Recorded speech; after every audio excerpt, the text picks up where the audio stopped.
it is really an unprecedented day for the Ukrainian president. I don't think, he's normally used to being received with applause and warm welcomes, especially from European allies.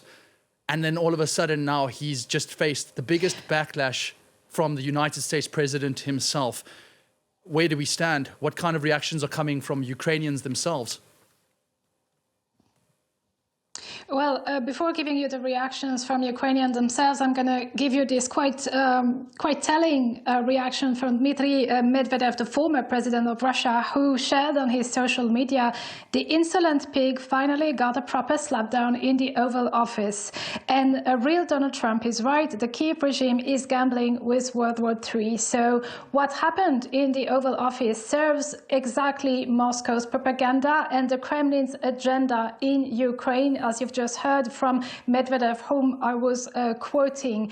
And it is with this in mind that people in Ukraine have reacted. The Ukrainians themselves, whom I talked to, were not surprised at the fact that the two leaders didn't see eye to eye, but that's a euphemism. After what happened, I think no head of state has been disrespected the way Volodymyr Zelensky has been disrespected, not just by Donald Trump, but also by Vice President J.D. Vance. And we've had some reactions from the Ukrainian government with Prime Minister Denis Shmyhal, who shared on his social media that President Volodymyr Zelensky is right. Peace without guarantees is not possible, and a ceasefire without guarantees is the way to Russian occupation to all European continent. Also, to give you another reaction from the government, the head of the presidential office, Andriy Yermak, shared quite early on after this huge altercation in the Oval Office. So how about you? How are you doing? In a very laconic, very telling way, which also tells you a lot about how Ukrainians would be left. Of course, they are shocked, but also they are not impressed, and they've been fighting not for 3 years, but for 11 years on this Russian aggression of their territory. And for them, it is a war of survival. They're not going to stop just because two people bully their president.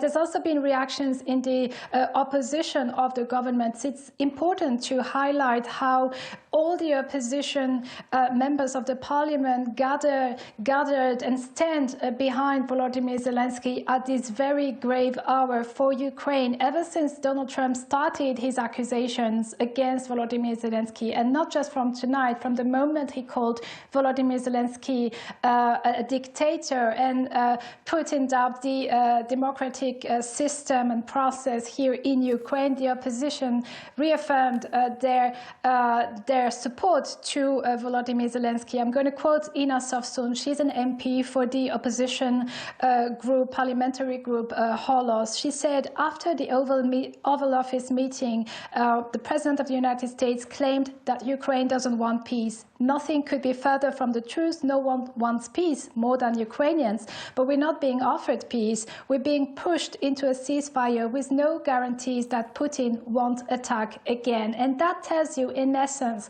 what Ukrainians are afraid of, that if there's any ceasefire that is decided on Moscow's condition, that means without respecting Ukrainians' sovereignty, independence, and territorial integrity, well, there's not going to be anything that Ukrainians can really believe is going to last, because we had ceasefire in the past. There were treaties in the past. I'm thinking also about the Minsk agreements, and Russia repeatedly violated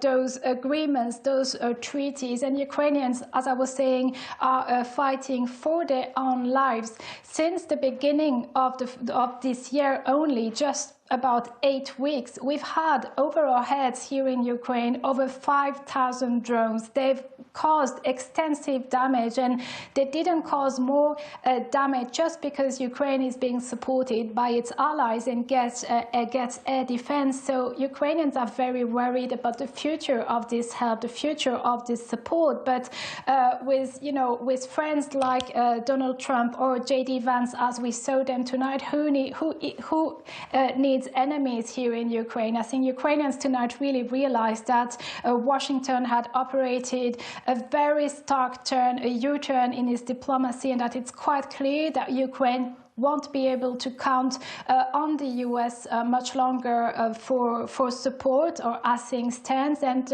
we've seen also a lot of reactions from EU leaders tonight. They stand alongside Ukraine and behind President Zelensky.